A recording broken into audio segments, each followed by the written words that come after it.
ألم تر إلى الذين أوتوا نصيبا من الكتاب يدعون إلى كتاب الله ليحكم بينهم ثم يتولى فريق منهم وهم معرضون ذلك بأنهم قالوا لن تمسنا النار إلا أياما معدودات وغرهم في دينهم ما كانوا يفترون فكيف إذا جمعناهم ليوم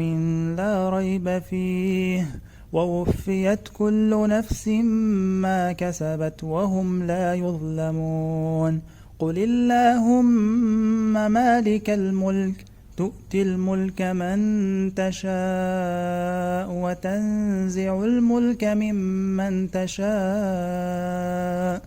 وتعز من تشاء وتذل من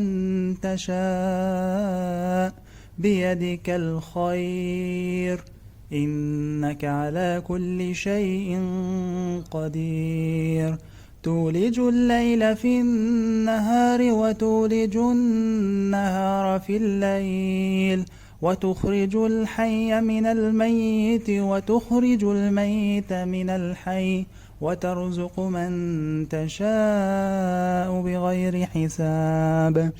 لا يتخذ المؤمنون الكافرين أولياء من دون المؤمنين ومن يفعل ذلك فليس من الله في شيء إلا أن تتقوا منهم تقاه ويحذركم الله نفسه وإلى الله المصير.